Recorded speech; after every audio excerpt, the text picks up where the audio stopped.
Hello, everyone. My name is Jane Polkingham, and I'm the Dean of the Faculty of Arts and Social Sciences at Simon Fraser University.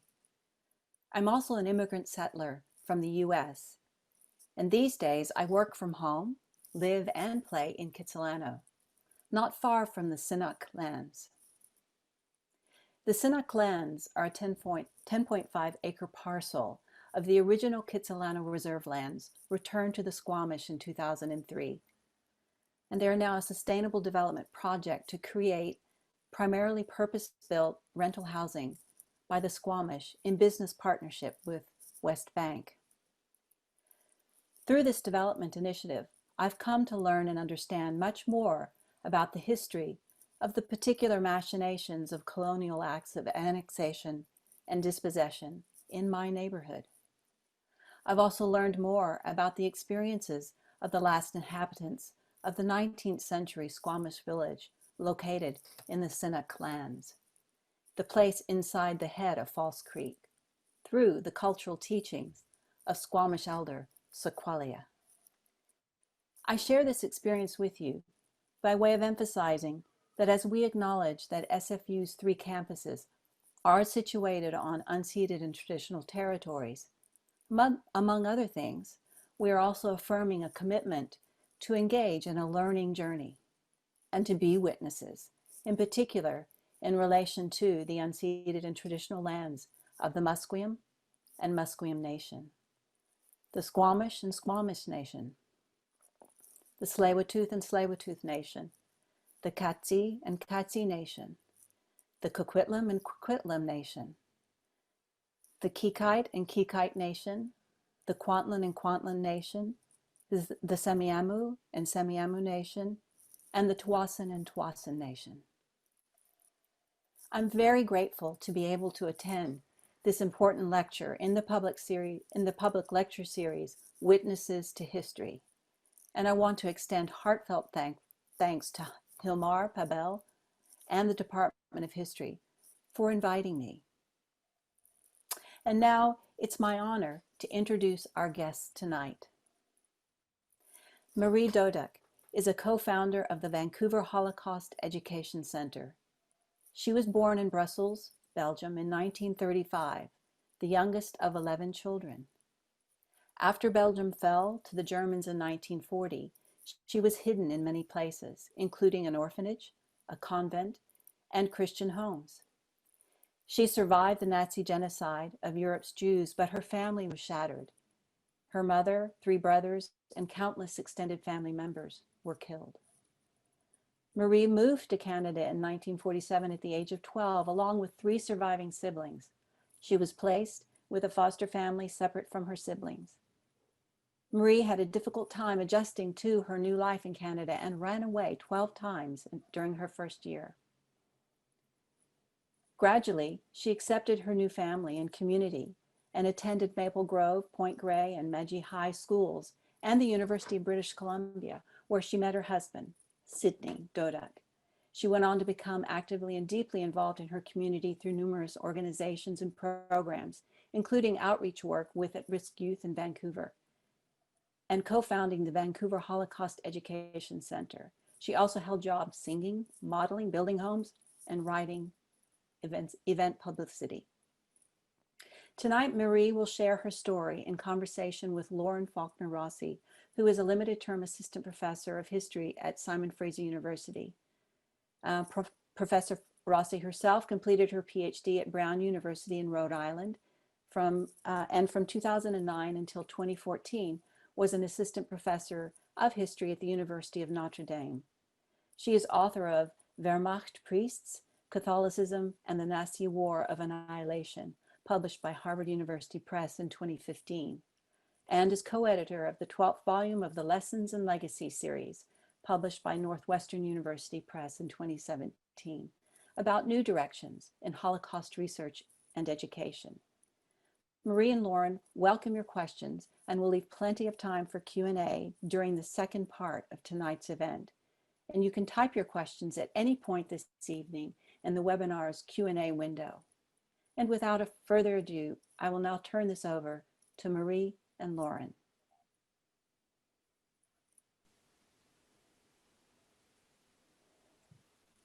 Thank you so much for coming, and thank you for having me in your home tonight, Marie. Just a bit of an explanation for those of you tuning in from your homes. We very much regret that we couldn't do this in person, but the pandemic has made that impossible. Marie and I have actually been sharing a bubble since June because we're working together on penning her memoirs. And for that reason, because we've essentially included each other very carefully in our bubble since then, we're able to be here together face to face tonight. And so I'm very excited to have that opportunity to be here and to share it with you. Marie, I know you as Mariette. And on the poster, we advertised this as a conversation with Mariette, but you were introduced by the Dean as Marie. Could you explain a little bit about this mystery with the two names? Well, Mariette is the child from Europe. Marie is the name I took in Canada to hide who Mariette was. And so survivors, this is a secret, but I'll tell the world today. Survivors are two people. Mariette, who I'm going to speak about, the child that is still in me and has been trying to come out, and Marie, the person I created to become a Canadian and to fit into our society here in Vancouver. Okay, thank you for explaining.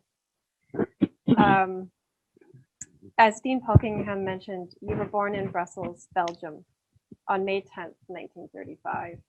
This is 4 years before the start of World War II and 5 years before Belgium fell to the Germans. What do you remember of your life prior to the war beginning? The kitchen, my mother's kitchen, my brothers and my sister Esther, and playing games on the floor, and my brother Henri teaching us countries. Albert painting in the corner. My mother cooking or making noodles, a fish in a steel tub, still alive because we kosher people didn't eat. We had to eat fresh food. It had to be killed, and then we ate it. Mm. My mother's soup was called Gabrenta soup. It was onions and potatoes. The smell of it. My mother baking bread. That's my earliest memories before everything fell apart. Yeah. Food seems to feature prominently. Like when you describe it, I can almost smell it. Yeah. And your brother painting in the corner, he wanted to be an artist? Right? Albert, he was amazing. I can see the picture in front of me right now, and yet I was 4 years old maybe. And but I thought he was great, and I'm sure he would have become a great artist. Yeah, painter. Yeah. And this was an apartment that you lived in Brussels, right? We didn't have a home in Brussels. You live in an apartment. It was on the 3rd floor. And when we wanted to, or when my brothers would come home, there was only one key. So my mother used to wrap it in newspaper and throw it over down below to the street so they could come into the building because you needed a key. Yeah. And we were on the 3rd etage, the 3rd floor. Right. Which translates differently when you're in Canada, right? Oh, yes. Yeah. Today it's condos and apartments, but in Europe, that's the way you lived. Yeah. But I can describe the street and everything else. Yes, you have a lot of very clear memories of things on your street and in your neighborhood. Could you tell us about a couple of these places that you remember? Yes, I can remember across the street was my sister Esther's kindergarten. It was a great window, and that was her kindergarten. Mm-hmm. And beside it was a store that made black pot bellies coal stoves. Around the corner, there was horse, like a barn with horses, where I used to take maman, the potato peels. I used to take it around to give it to the horses. The cobblestones. I thought it was a big street. But when I went to Europe, it was a narrow little street. Yes. It was the most amazing thing. When I saw that street, I thought, but it was so wide. It wasn't. Yes. In the mind's eye of a 4-year-old. But I can remember playing in the good times with the children on the street. Plus, in our building, there was a courtyard. Like the courtyard was in the center and the apartments were around. And when the war broke out, of course, and I started to wear the Star of David, the yellow star that Maman used to sew on our clothes because we had to. That was the law. And when I went out, the children started to throw stones and yell at me, and I didn't know, because really, I have to say this. I always say it. You are not born with a religion. You are not born with hate. You are not born with fighting. And so when you are taught by adults to hate, so children that were yelling at you, they were told by their parents who we were. And what is a Jew? What does a 4-year-old know anything about being a Jew? And that's really the memories I have of that time. So the war understandably changed everything. Do you have any memories of religion or Jewishness before the war with your mother, maybe? She lit candles, Okay. which I know, which I do, which my children, thank God, do as well. And my granddaughters, I do as well. We light on Friday night for Shabbat. That I remember. Okay. But it's a 4-year-old memory. Right. But these are it's never left me. It's still like I can see it in my mind's eyes. Right. That's still there. We've talked, you and I, about the 4-year-old's memories, and I've used different words to try and capture what it is that you describe, and I've said fragments and snapshots and glimpses that don't necessarily connect all the time, but that are nonetheless quite vivid because of some of the things that you've described to me. Absolutely. Do you remember going to synagogue at all? No. No. But I remember going to the special bath that women go at a certain time of the month, after a certain time of the month, and I went there with my mother. Okay. I remember that I went into this pool of water. That's all I remember. Okay. You are the youngest of 11. Yes, I am. The baby, as it were.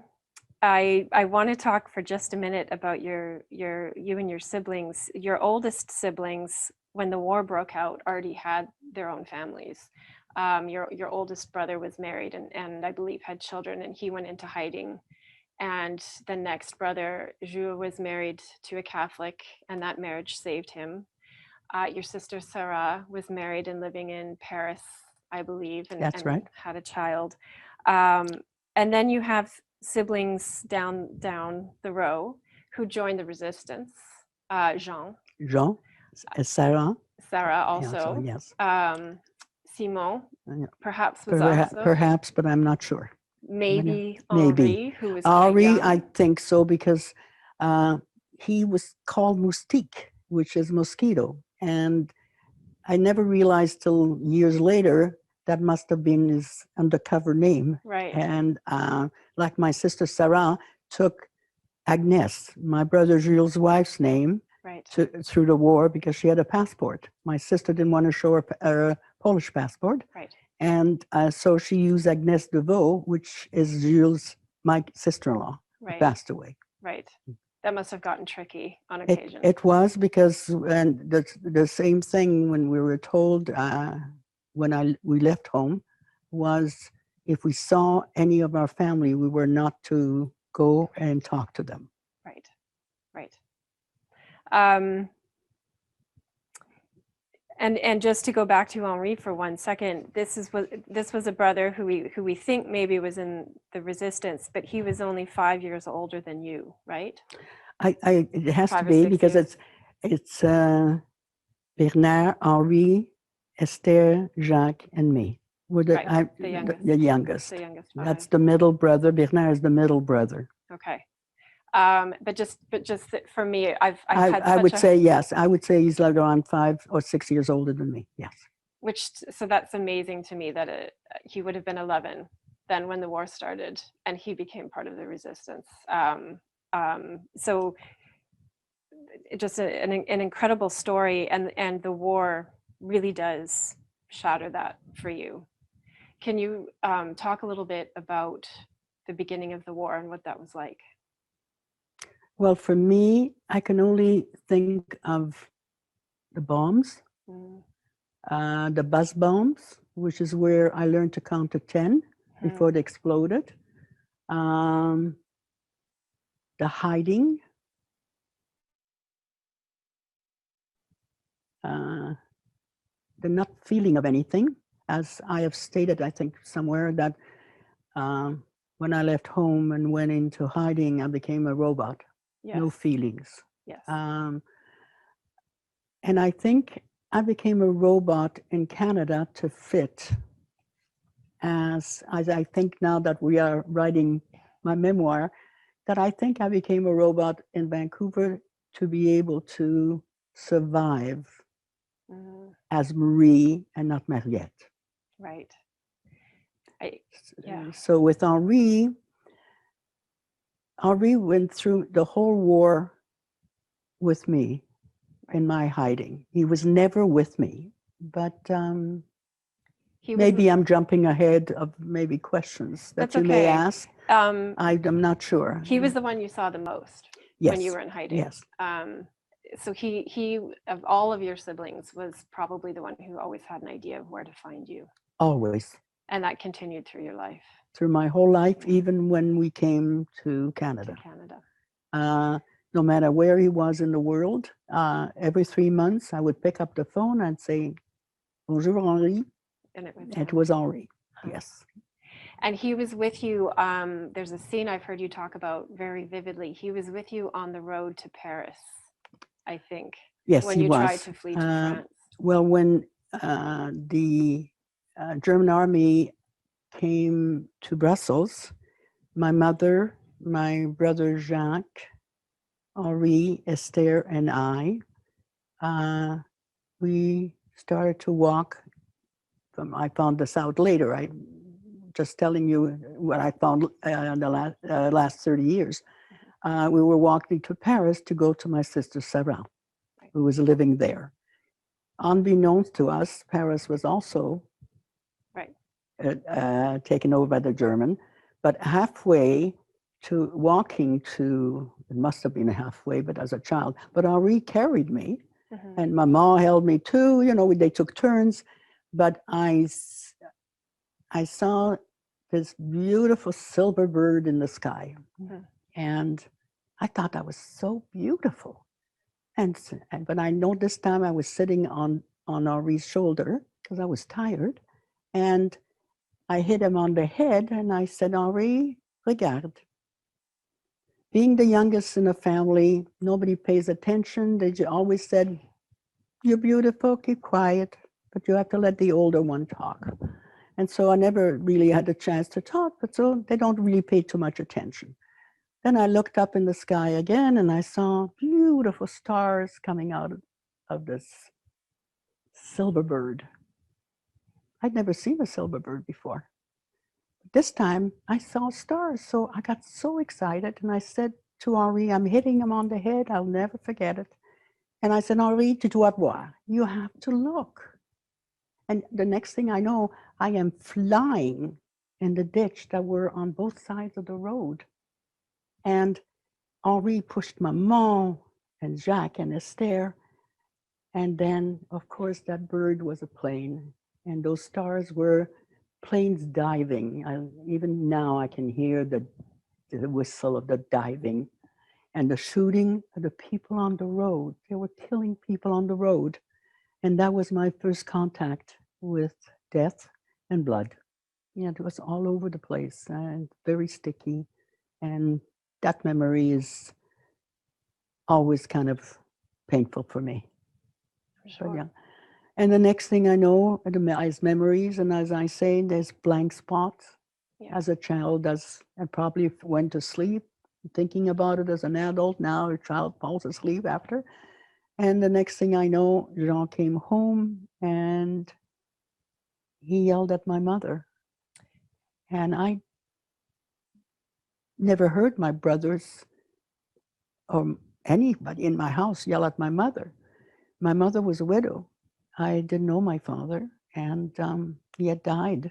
Yeah, I was 2 or 3 years old, and he yelled at my mother because she had made a mistake. She had listened to the propaganda, and she went to the police station. And at that time, the police station, of course, had turned into the Gestapo department. And she wrote, as the propaganda said, if you register all your families, grandparents, cousins, everybody, that the German will leave you alone. And my mother, like I said, being a widow and having 6 kids at home, she wrote all our name, which destined us to be killed. Yeah. And John wasn't already in the French resistance. And we were lucky because Sarah was working at the police station at that time. And she saw my mom, but of course they didn't speak to each other. Yeah. Because Sarah had come back to Brussels to be with my mom and us. Right.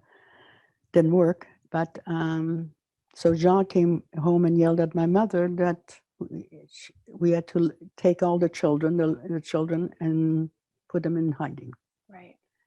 And he told me to go in the bedroom and put all the clothes one on top of the others, like layers that we're doing today. Because of course we couldn't leave the house with a suitcase, right. Luggage, because the neighbors would find out. And so I went into my first hiding, and he said, don't cry. Don't give your last name. Don't make trouble. And keep quiet. And that child, that 4.5, 5-year-old child, became a child of silence. And throughout the war, I became a child of silence. I never spoke. I mean, I spoke if you spoke to me, depending in which country I was hidden and which language, because languages saved my life many times. Mm-hmm. That's incredible. And it really was the Jewish families that this propaganda was after. It was the Nazis. Yeah, they had asked Jewish families to register with the police. Absolutely. In order to be safe. That's right. And your family was known. Your mother ran a grocery store in the neighborhood, but it was also known because she had a lot of children. And even back then, 11 children in one family was unusual. And so as you've told me and as we've discussed, Jean knew that once that you had been identified to the Germans as Jewish, there was just no way for you to stay together. Yes. So you were all split up. And I remember when you said, kiss Mama goodbye. And I didn't see her till, as we just found out, I thought it was my 7th birthday. All those years I went into hiding. Can you talk a little bit about 1 or 2 of the places where you were hidden? Well, in homes where children went to school, and when they came home to do their homework, of course, in Europe, your kitchen was your living room. And I used to sit under the kitchen table and listen to the kids doing their homework. And when the family went to sleep, I would take a piece of paper and copy their homework. And that's how I learned to read and write French. I never went to school until I came to Canada at 12 years old. But I could read and write, and today I still, as you know, Yeah. I find it fascinating that I can still read Yeah. and understand with such a small vocabulary, but I seem to be doing very well with the vocabulary.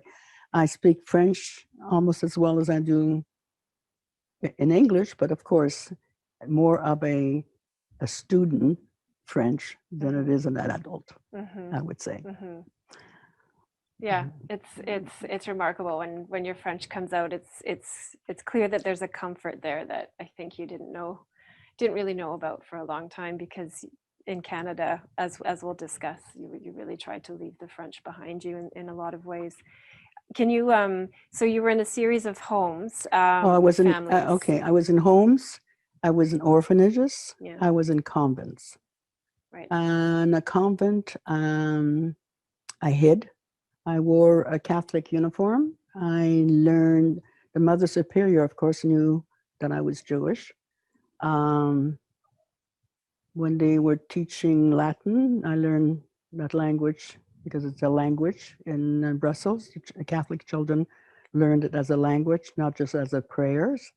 And so I learned some of the Latin, but I can remember one Christmas Eve, the Mother Superior woke me up and told me I had to go to church and sing with the kids in the choir, Ave Maria, in Latin. And that's what I did. Yeah. But another time, I was sold by one of the nuns, found out I was Jewish because Henri came to the orphanage or the convent and told me that I had to leave that night. And of course, in all the homes or the orphanages or the convents or the farms, I never said goodbye to anybody. I never told anybody. As I said, I never spoke about that, and I wasn't told. But Henri had come to the convent and told me in Yiddish, another language, that that night I had to leave and meet him at a certain corner. And if I hadn't learned how to read French, I wouldn't read the street sign. Right. And he taught me how to read a map. You don't need language for that. Right. That's how I was able to travel without, because in the wartime, you do not ask questions. Right. You don't go up to a person. When the Gestapo were walking down the street and you were standing there with your family, I would go and stand beside you. You wouldn't even know I was there because I didn't make a noise or anything. And they would think, and since I had a Catholic cape and white shirts and blue skirt and white knee socks and a cape with a hood, that's what the Catholic little girls wore. Right. And I had a problem because I had very curly hair. Well, I still do. If you wash my hair, it's curly. I straighten it. So I had to wear a cap and or a kerchief all the time because the propaganda was Jews had long nose, big ears, and curly hair. But the curly hair was the first thing that they would notice. Right. So I covered my hair most of the wartime. Oh, wow. They called you Shirley Temple, did they not, your siblings, because of your hair? Can you, I know this is a harder memory for you, but can you talk about the last time you saw your mother and Albert? I wasn't with this family. I wasn't in a convent anymore, which I didn't finish the story of the convent. I know. Sorry. We might go back to it if we can. Okay. I was with this family and this lady, I guess through I don't know who she was, as I was told never to learn people's name nor make friends. So I never had friends throughout my childhood. And sorry, a memory just came. Would you repeat the question? That's okay. The last time you saw your mother and Albert.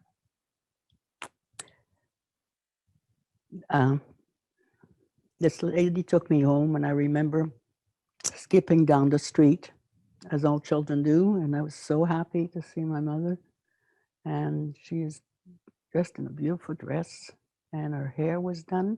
And I'd never seen my mother outside on the street with just her hair. She always wore a kerchief or a hat.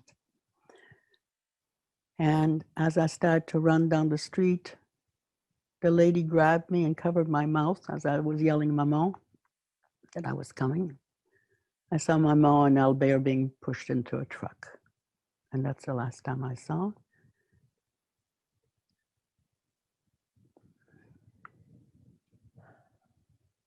The only woman that really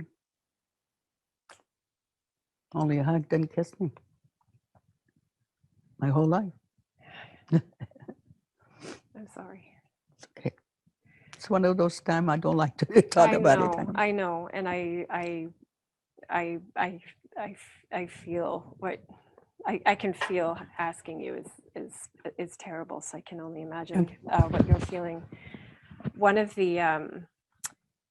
the discoveries that you and I made as we investigated this for your memoir. This is where this trick of memory becomes fascinating for me, both as a historian and as somebody watching someone remember something that's 80, 75, 80 years old. You have always associated that moment with your 7th birthday, and you were going home to celebrate your 7th birthday with her. And in fact, it happened a year later, as we now know, because we discovered government documentation relating to when she was arrested and where she was taken, which was Malines, a transit camp in Belgium. And she was there for several weeks before she was sent to Auschwitz with your brother.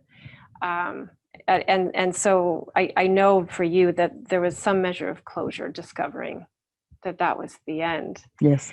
We also discovered that your brother Jean was on the same train, but he had been arrested at a different time. He hadn't been swept up with your mother and Albert, and he in fact had been arrested and escaped. That's right. And was rearrested and apparently kept under special guard because he was seen as a high risk escapee. But so 3 of your family members ended up going to Auschwitz on the same train, and 2 of them were killed. 3 of them were killed. And then Simon as well. Sarah and Simon were also arrested. Yeah, but Simon didn't die till 3 weeks after the war. Right. And from the kindness of being fed by the Canadian and American soldiers when they saw these skeletons, as thousands of others who survived concentration camp died from eating. Yes. After the war. Because the soldiers didn't know what they were doing. That's right. Yeah.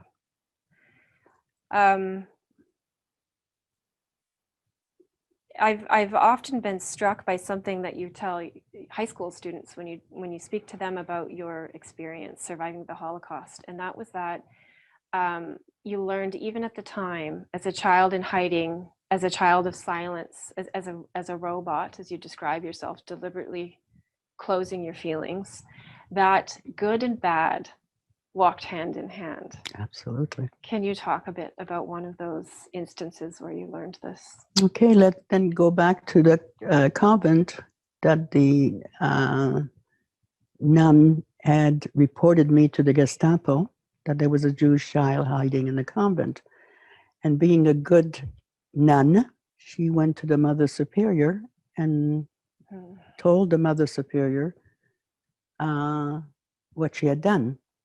And the Mother Superior had woken me up and taken me to the center of the convent to the sewers and dumped me in the sewers. In the sewers, water, dirty water, big rats, they bite.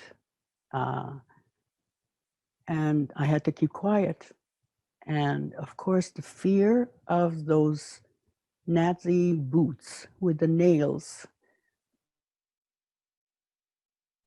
If anyone goes to Gastown at night, even in the rain, and wear boots, and it's a quiet night, and you walk, your shoes are going to resound so loud.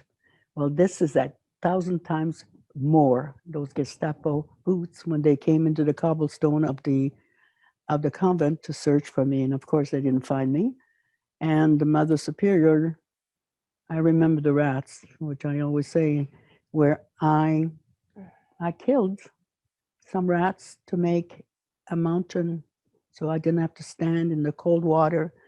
And I can remember when the Gestapo came and I heard those boots, you hold your breath so quiet because you think your breathing is so loud and they'll find you. And then they left. So that's one good. The Mother Superior saved me. And of course, that night I left and I went to another place. Right.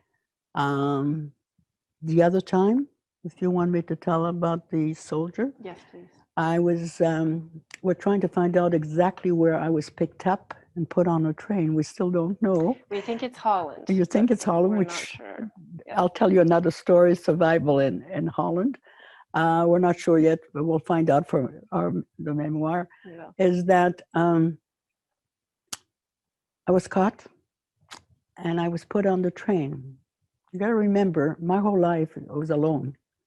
I was with people, but yet I was alone. And when I was alone on the street, I was alone with myself. It was, I lived on instincts. Hunger was always there, so it's not something that you worry about. Keeping warm, keeping dry, your shoes dry, because Jean and Henri said I can't be sick. I didn't get sick till the end of the war, so which was fine. And memories again, bring me back. Bring me back to where I was. The story. Holland and the train. The train. Anyway, I was the last one put on the cattle car, and I was lucky because the cattle car had the slats, so I was able to breathe because they pushed us like sardines. Mm-hmm. I mean, you couldn't breathe, and I was lucky that I was the last one put by the gate. And I remember the gate shutting and the clank, clank, clank. I can hear it now, and the lock. And then the train went. Students have asked me, what did I feel? And I can't tell you what I felt. It was like, so it happened. So I die. It's so I won't be hungry. I mean, you don't know if you're going to survive tomorrow. You're caught this time. And then the train stopped. I don't know where we are. I have no knowledge of places because Henri and Jean said, don't learn. So you have no knowledge. Yeah. And the gate opened, and in front of the train was this Gestapo, black uniform, black hat, swastikas on his lapel, black boots, a leather straps with a revolver, a leather strap attached to a baton, a stick, and in German, he said, what is my sister doing on this train? I looked left and I looked right. There's no other child but me. I turned immediately into a German child, and I yelled and I screamed because I had learned German. That was another language I had learned in one of my places staying in Germany. And this Gestapo that probably killed hundreds of people, children as well probably, took me off the train, put me on his motorcycle and took me outside. I thought it was outside the outskirts of Brussels. Right. I think that's where it was. Turns out, I found out years later that this Gestapo went to university with my brother Jean, or went to school with my brother Jean, and he used to come to my house on Friday to have dinner with us, and he recognized me that I was Jean's sister.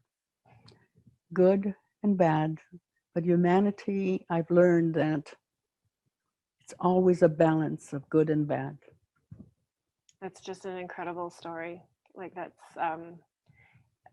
it's breathtaking as you unfold it for us, because it's so hard to accept that somebody in that uniform is capable of both destruction but also salvation. I want to make sure that we talk about your coming to Canada and what that experience was like for you. So I'm going to fast forward us just slightly.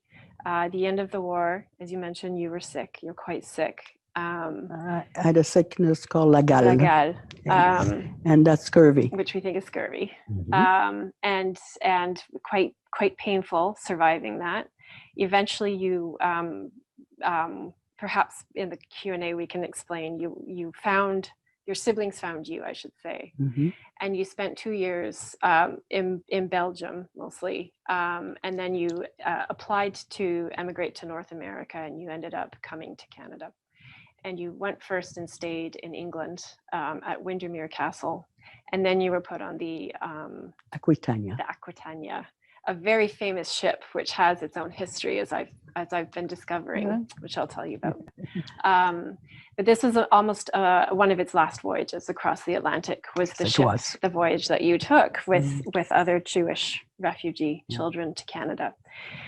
You arrived in Halifax in either November or December of 1947 on Pier 21, which for those in our audience who are interested or know something about Canadian history, that's a very famous pier for the arrival of immigrants to Canada.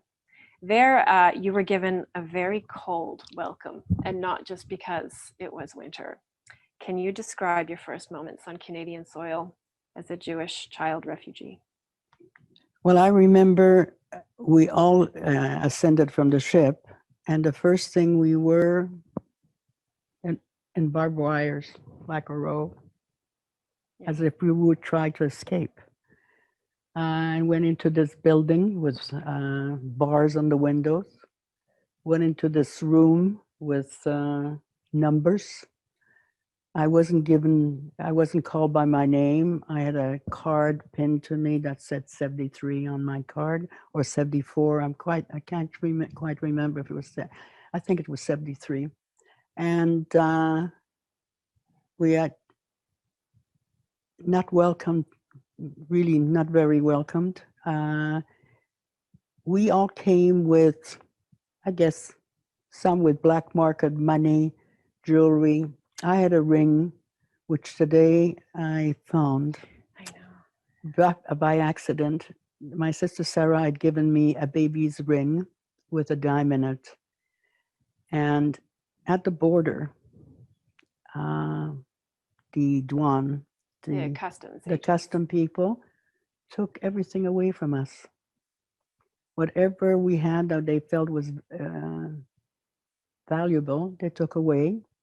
First, they took away, we didn't have an identity, again, like Europe, and then taken the only possession we had, and I had this little ring that I kept through the whole war, and they took the diamond out of it. Today, I found it by accident, because I wanted to show it to you, Lauren. Yeah.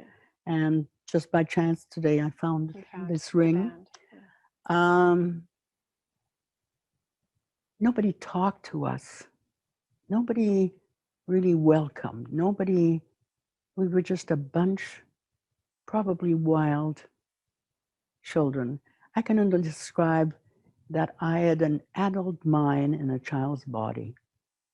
That we survivors saw too much dirt, too much killing, too much that a child should ever see. When I had children and I looked at them at that age that I was, and I'm thinking, how did I do that? How did I survive? And then that was the next thing we went to on a train. I want to explain that the Jewish Congress fought with all the countries to try to save the children of Europe from 1942, if I'm right. Is that right, Lauren, around that time? Yeah. And of course, no country in the world wanted us. Right. Canada, we have a black mark in our country here. Yeah. We had a Prime Minister, Mackenzie King, and his sidekick, Mr. Blair, who said none is too many. You can find a book in the library that was written by Dr. Arabella, I think it was, Arabella. we were treated like we were nothing at all. And then the French children were destined for Montreal. They stopped the train to let some of the children off, and they thought that since we spoke French, that's where we were supposed to go. But we had a lady called Jean Rose who was taking us across Canada, and she said, "Why don't you go out and mingle around and around, and that time we'll find families." Because the Jewish Congress would only accept children that they found a family for in each city across Canada. Right. And we walked around, came back, and said, "Nobody speaks French here. They speak a patois." I mean, I can understand, of course, today, because if you speak English and you speak French, you can speak a patois. But as a Canadian, if you go to the Quebec area, to the Gaspé, they speak a perfect Belgian French there. It's wonderful. The Gaspé area is wonderful. I went on a trip there with my husband, and he had to lean on me since I had to speak French there. Exactly. They only spoke French, not English.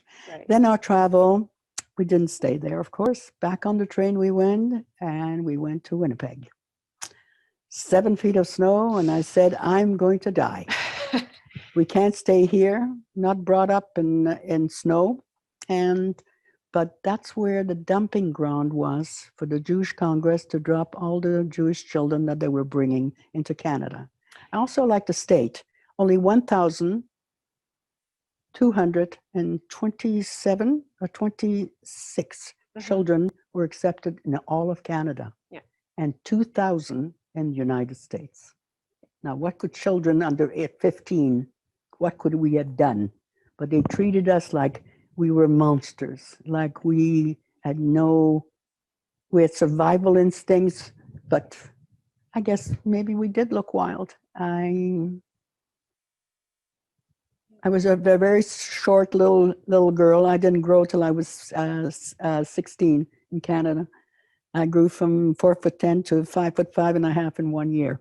Oof. It was a very painful time, but and then I grew after I was married. Yeah. But then we went to another place called Calgary and looked outside, flat land, little building, red building. That's all there was. I said, "I'm not staying here. I can't hide in a small city or a small town." Right. That's not going to be, because when I was hiding in Holland, everybody knew that I was the child that couldn't hear and couldn't speak. That's how I hid my identity in Holland. Right. And so I said, "I'm not going." So they said the last place is Vancouver. Vancouver. Wasn't there something about the beach as well with Vancouver? Well, yes, we had looked it up on a map, and it showed the ocean. And I thought that's the place I wanted to go, because I remember as a child we used to go to La Plage, the beach, and the family. That was happy times. You were happy. So you associate the beach with happiness. And Vancouver has... And the rain, just like Brussels. It rains a lot too. True. That's true. Better than 7 feet of snow, right? Winnipeg was terrible.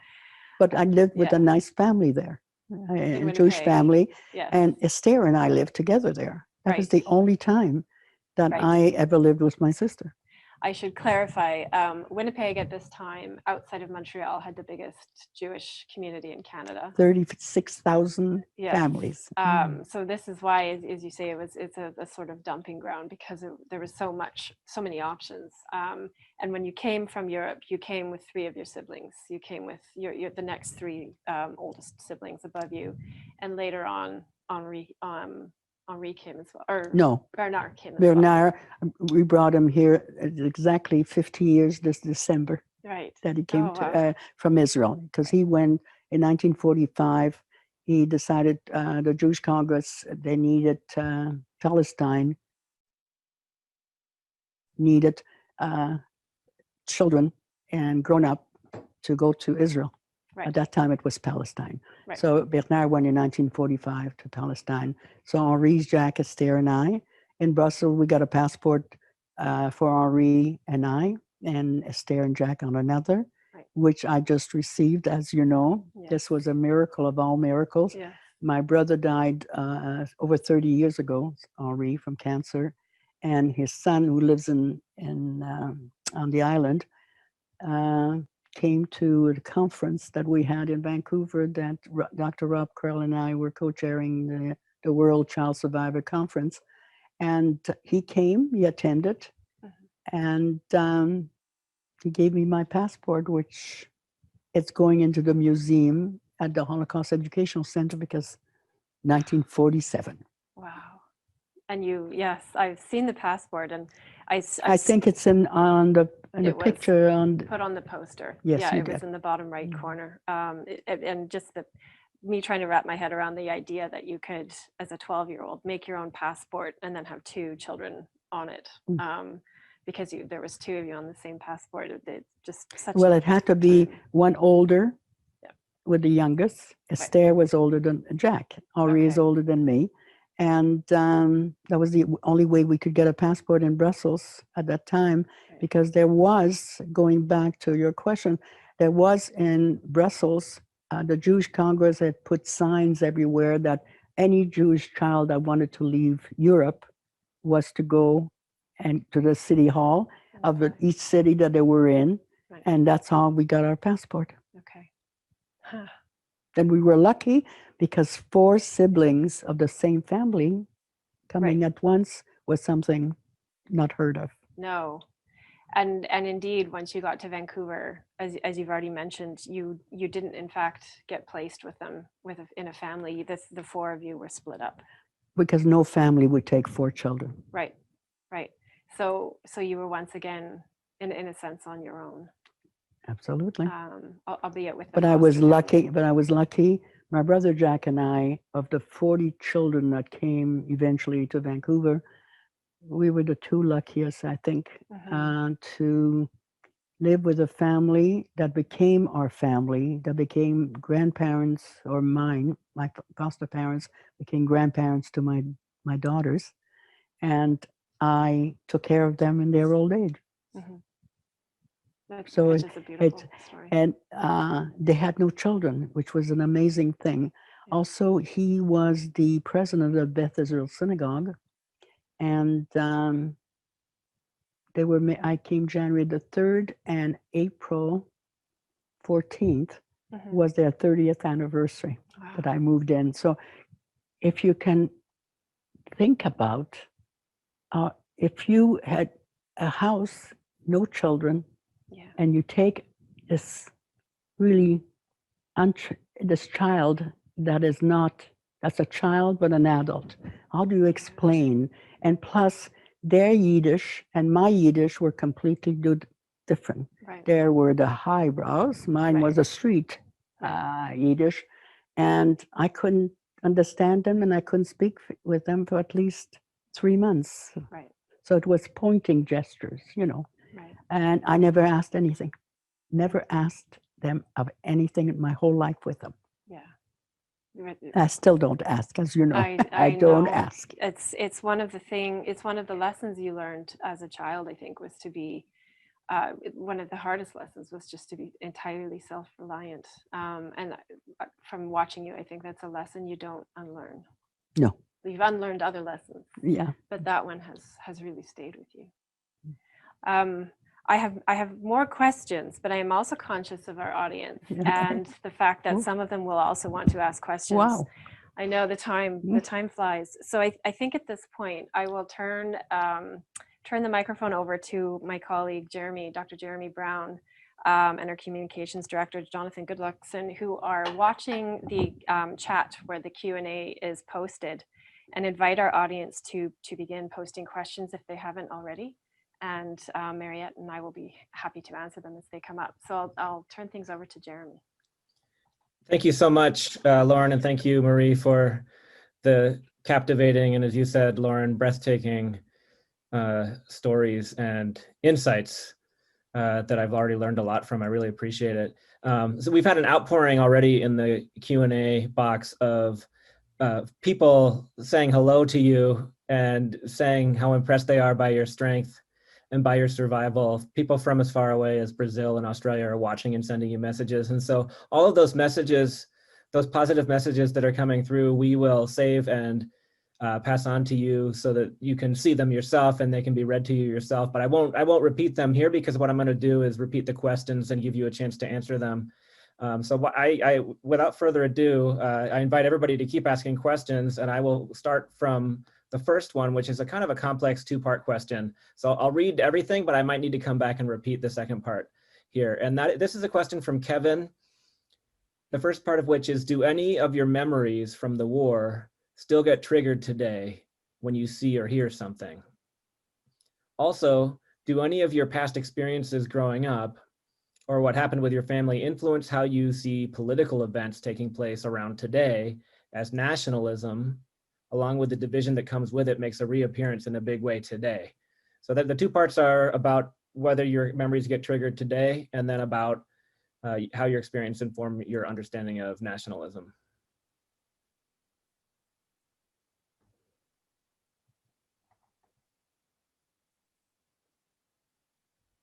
I'm not hearing the answer on my end here. My thing, can you hear me? Now we can, good. Can you hear me, Jen? Yes.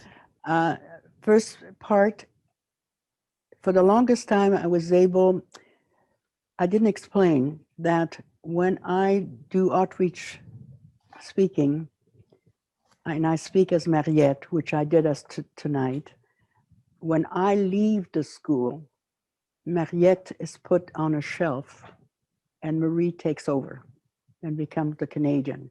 Mariette cannot survive with the memories. If I don't put Mariette on the shelf, I can't be Marie, the Canadian.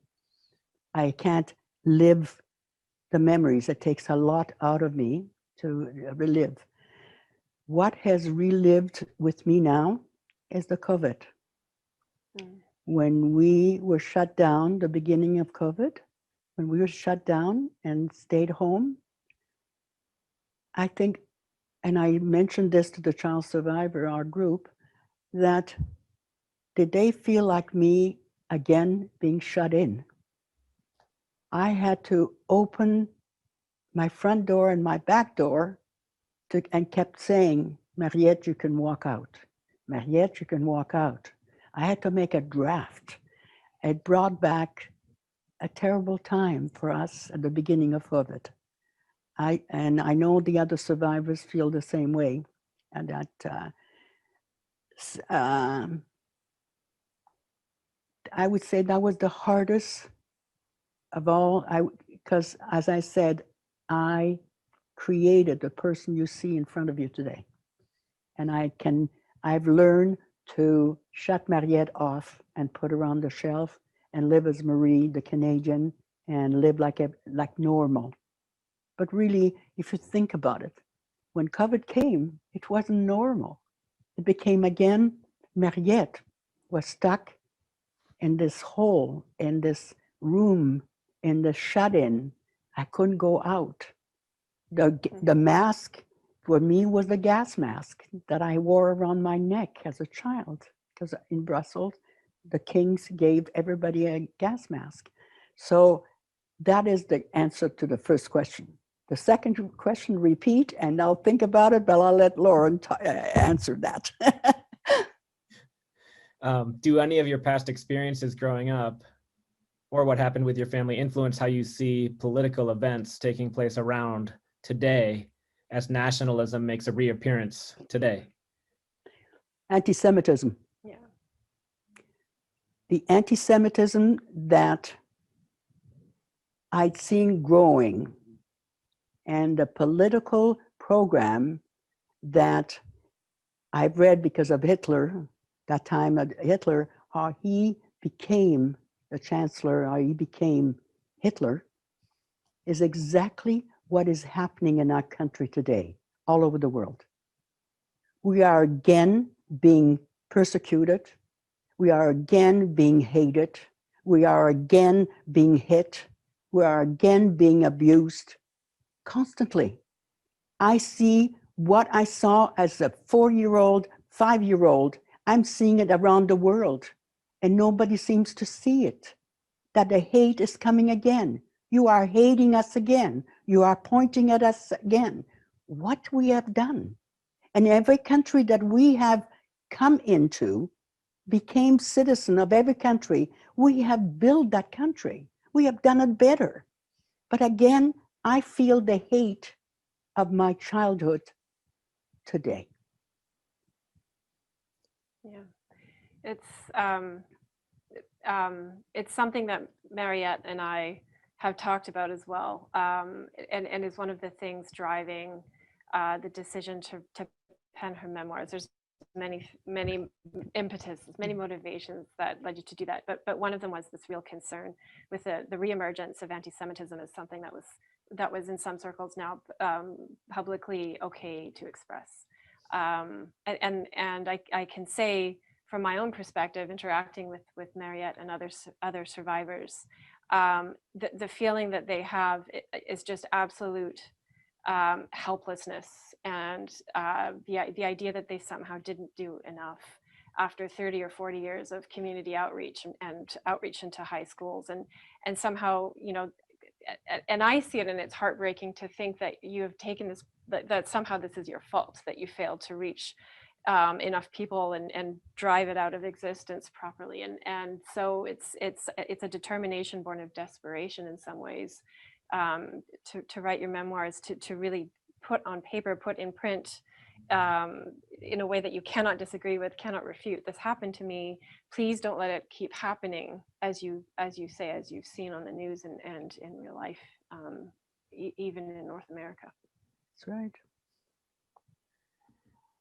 Going back to your childhood now, there are several questions that want to ask you to elaborate on moments of your childhood and moments of your survival and your family story. So the first one is from Tali, who asks, how did you find different places to hide?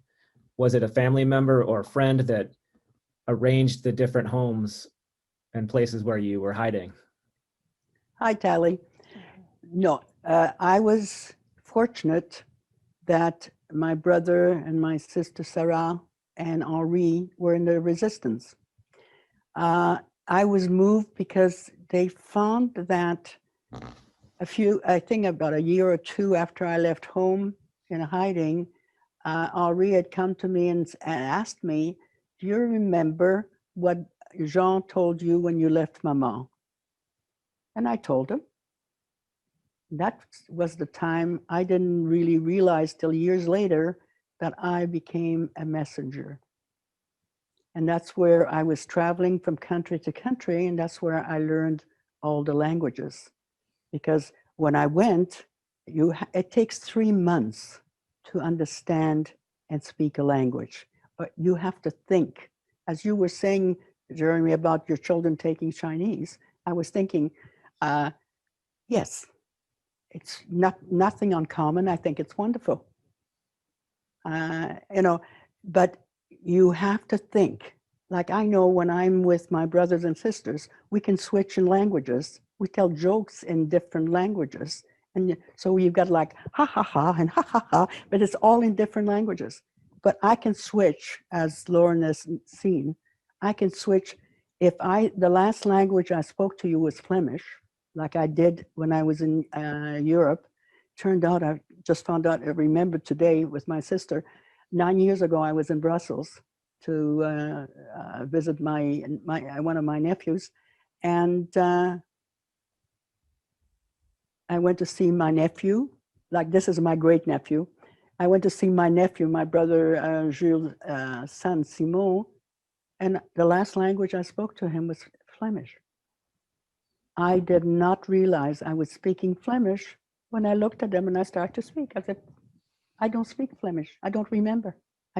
But yet when I was there, and so languages, you have to think in that language. With me, I don't have to think. I can switch by just looking at you in different languages. And Henri found that I had a photographic memory, so they used me to move me around. And you delivered messages. And I delivered messages. So we still don't know. This is the trick of the child's memory and the perception of the child.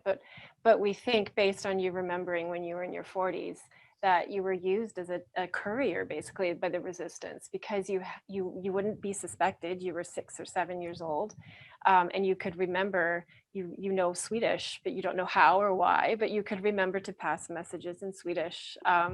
So language, you've said this to me before, and this is to help to answer Tally's question. Language was one of the ways that you survived, and it was also a reason for you to be moved around so often, and for your siblings, those in the organized resistance, to always have some idea where you were, even if you didn't know where they were. That's right. Yeah. That's right. Thank you, Tally.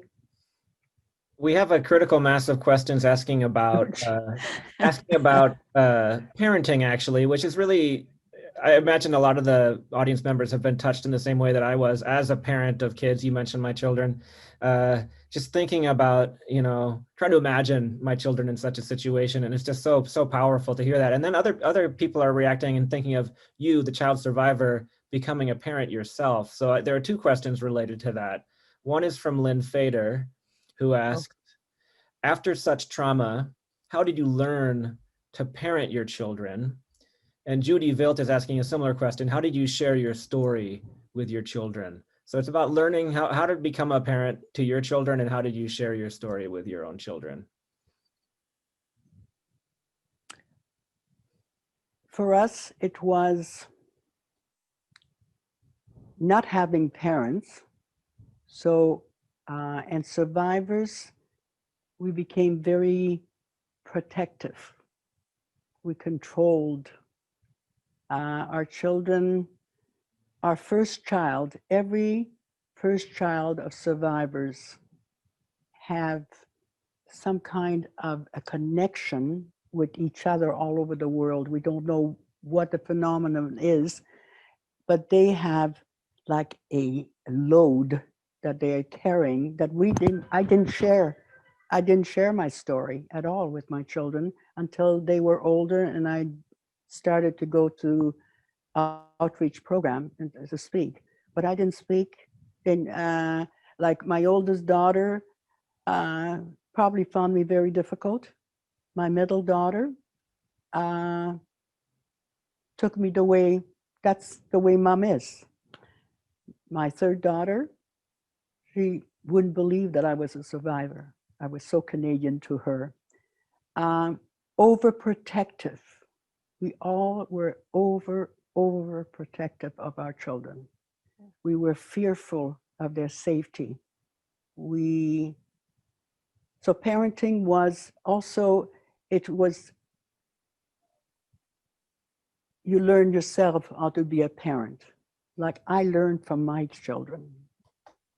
But they couldn't really argue with when I said no type of thing.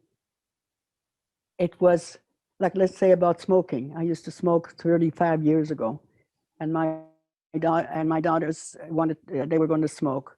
And I couldn't say, I don't want you to smoke, because I was a smoker.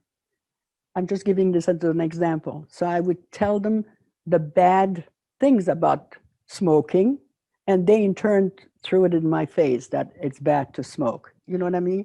So my defense was I had to live my own rules and give my rules of protection to my children. Mm. Thanks, Lynn. I'll talk to you tomorrow. I guess the next group of questions are about your sense of home and about Canada. So Rachel is asking, how would you describe a sense of place or a home? Would you consider Canada your home? Charmaine asks something related, which is, if you were given a choice now, where would you like to settle and feel at home? Where specifically would that be? Right here. Canada is my home. Canada is where I build. I build a history for my children that I don't have. When I left Europe, there was no history in Europe for me. There was nothing there. After the war, that before we left Europe, I went to my father's grave just to say goodbye to a man I didn't even know. But I needed to say goodbye because he's my father. but I knew I would never come back to live in Europe. But I did take my husband to Europe, because even with him, I never told my story. Because the first thing Canadian and or United States did to us children was, don't talk about the past. Don't tell your story. Forget it.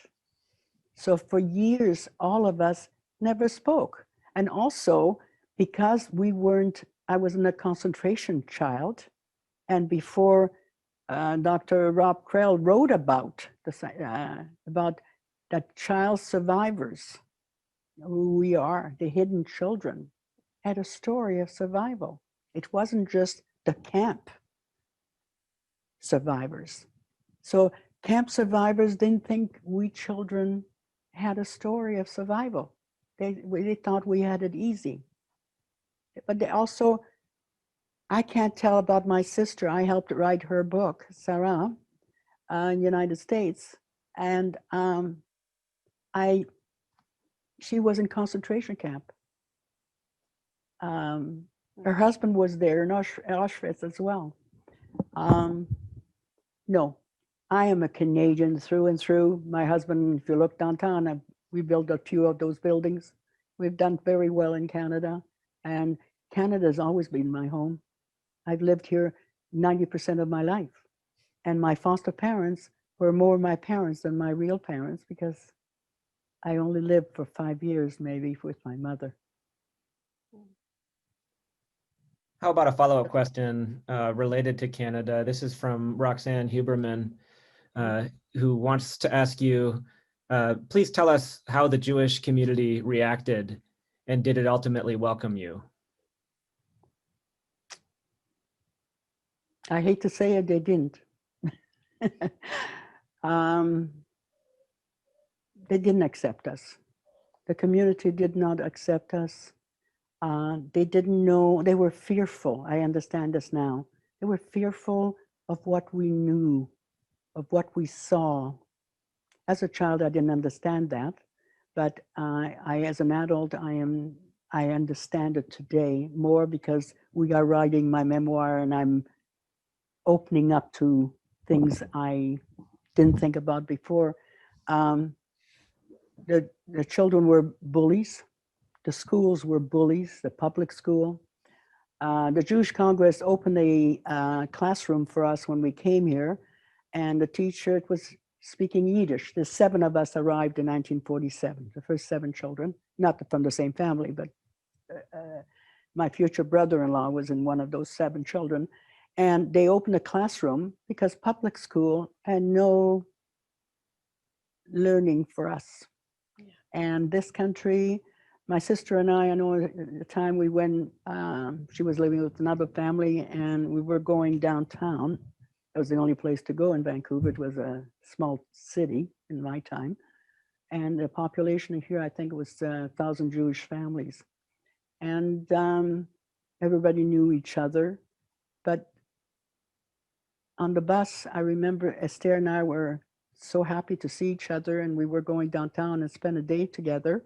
And we were speaking French, and this lady behind us started to yell at us and said, "You're in Canada, go get back, you're European, go back to Europe, you don't talk your language, you don't talk about us," because people in Canada only knew English.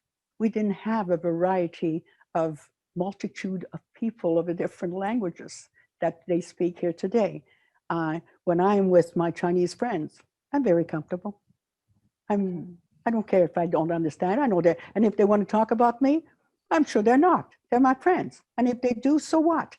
But I don't mind going to Indotown and talk to them, and listen to them, because that's their language. That's the beauty of Canada. There's so many languages. They're comfortable. But we survivors suffered through it. We weren't told that. When I went to Point Grey, I wasn't allowed to go to the French class.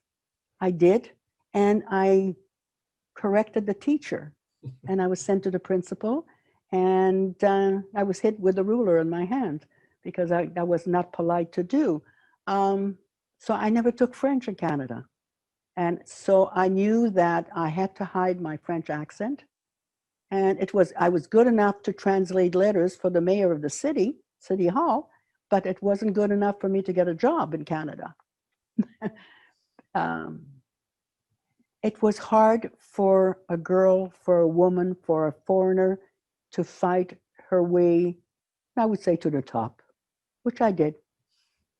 So I guess that makes me want to echo Dina Akoka's question, which is, how did you do that, really? I mean, Dina asks, says that you mentioned that you had no friends growing up, yet you were such a good friend to so many people. How and when did you develop your social skills and friendship skills? I think when I became the youngest sisterhood president, I was 35 for the Beth Israel Synagogue. I wasn't even in town. I was on holidays with my husband, and the rabbi called and said, "Come back, you're president of the sisterhood." And I thought, Also, I took Hebrew when I came to this country because my foster father, as I said, was president of the Beth Israel. And I had to learn Hebrew for me to graduate when I was 15, my Hebrew class. And I was learning Hebrew and English at the same time to graduate. Today, they've got bar and bat mitzvahs, girls, bat, bar, boys. In my days, we had confirmation. You had to graduate from Hebrew school before you were confirmed. And that's all I can say, but it was difficult to fight. I became friends. I know, Dina, thank you, Dina Akoka. I know you said, I make friends. I am your friend. Yeah. Not too many people are mine. Can I add on to this? I haven't known Mariette for very long, but she is a survivor.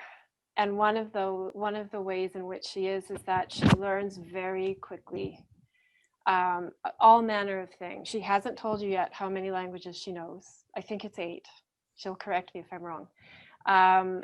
She has, we didn't get a chance to go into this. I'm learning Mandarin. It's my 10th. Yeah. Sorry, 9. She was 9. She's learning her 10th. She has held all manner of jobs and seized opportunities as they came to her.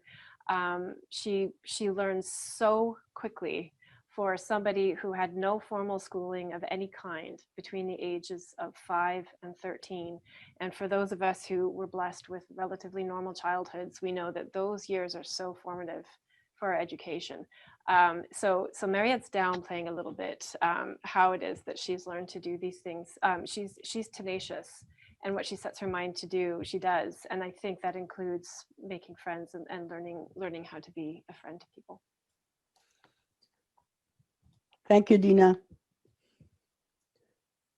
There's a number of really great questions here. Let me just ask 2 at once here because time is short. So you can choose how you might want to approach these questions. Robin is mentioning, when you talked about your memories with your families, your memories focused on food.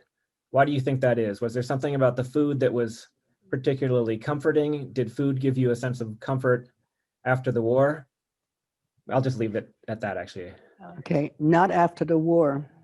The comfort food is the memory of my mother's kitchen. As a Jewish mother, of course, food is very important. Shabbat is very important. Bringing up our children to learn Hebrew and Judaism is very important. It is to me. And my daughters all became leaders in our community. I'm very proud of that. And they've done events, and my daughter Bernice is right now president of the Jewish National Fund. And I don't know what more to say. Leadership, I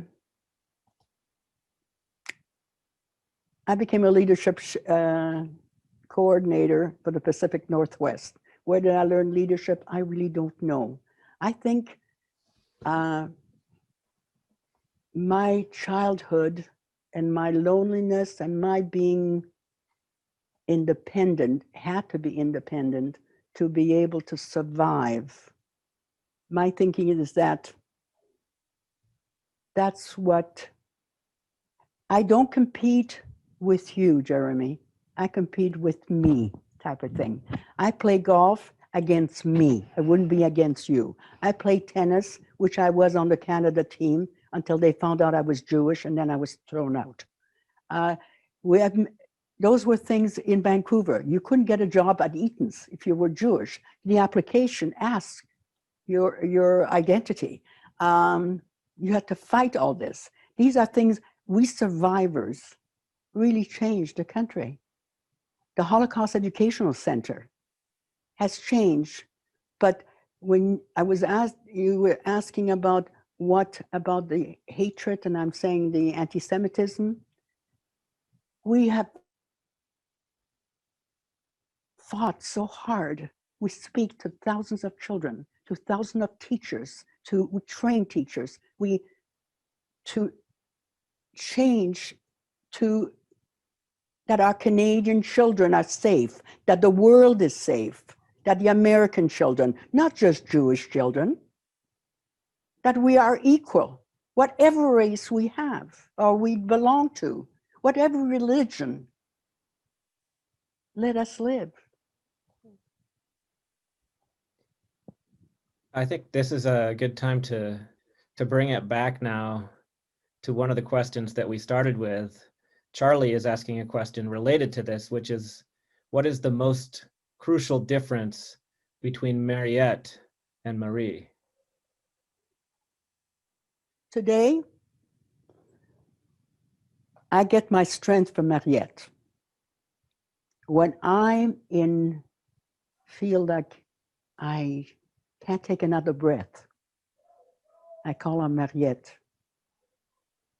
When I have to make a life decision, when I have to want to change something in the community, I call on Mariette. I've been also very fortunate. I've never had to look for a job or a leadership position. I've never had to fight for anything like that. People approach me to do events, to do fundraising, to do programming, to do better school program, like the schools, Eric Hamber didn't have a parent association. When my kids went to that school, I decided they needed a parent-teacher association. So I went there to the principal and I said, this is what I want to do here. I don't ask your permission. I tell you, this is what is going to be done. And because I'm the one doing it, you can't really refuse me. So my strength is Mariette and Marie today. I can hold my own. Thank you, Jeremy. Thank you so much for that. At this point, I think I should turn things back over to Lauren, because there may be something that you wanted to ask or address that we haven't addressed yet. There's certainly questions that people have asked that we haven't addressed, and we'll pass those all along to you. Many of the question askers know you and you know them, so you can continue to follow up. Thank you. Thank you so much. And let me turn it back to Lauren now. Thanks, Jeremy. I do have one last question, Mariette, before we start to sign off. And it was something we didn't get a chance to talk too much about earlier, but I know it's been very important to you and your life in Canada. And so our discussion of Canada as your home, the place that you call home, spurs me to ask this: your community involvement. Almost as soon as you finished getting through school, which you did very fast, right? It was what was it, 12 years, and 12 years of school packed into 5 years? No, 14 years of school and 7.5. There we go, which makes my head spin. You got involved in the community, and you did it in a variety of ways, and you've done it consistently for decades, decades and decades and decades. What's been most important for you as giving back to the community, and why is it so significant that you keep on doing this?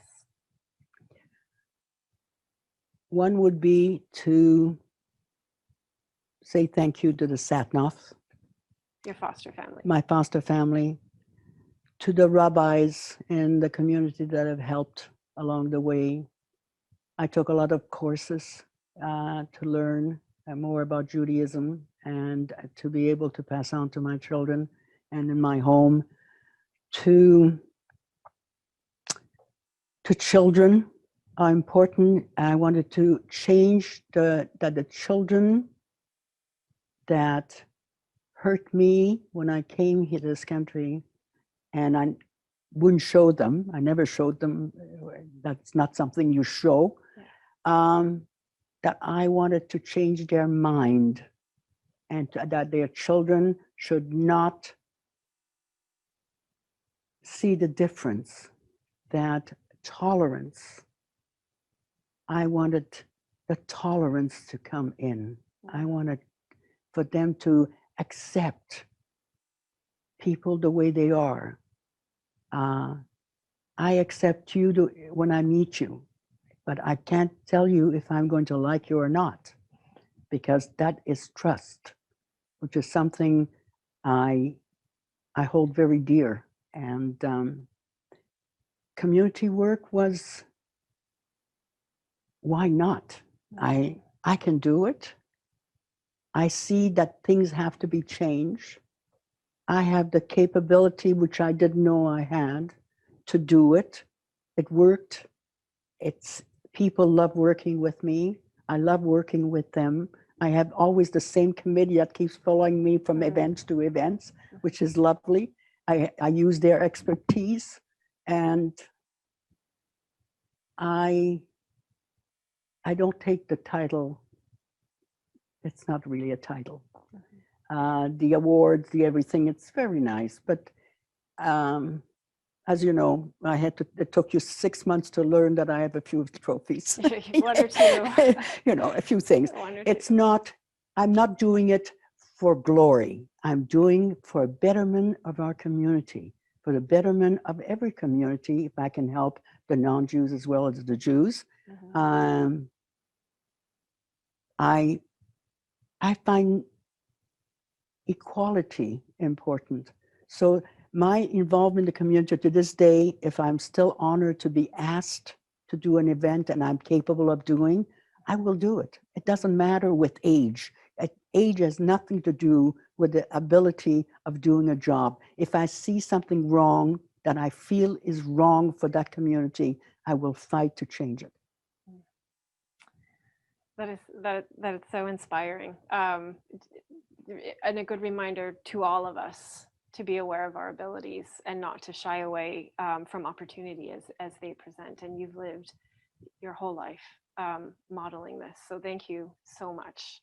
Thank you, Lauren. Thank you for being here. Thank you for welcoming us into your beautiful home, and for sharing your story with us, particularly the harder moments, and for answering our questions. I have a few more thank yous before we sign off, and an apology. An apology to those of you who asked questions that we didn't get a chance to answer. I look forward to seeing the saved transcript afterwards, and I'm sure Mariette will be in touch with those of you who know her. I'd also like to thank James Haldane from Yes AV, who has been our on-site tech support and has made the event work as seamlessly as it has. Thank you so much.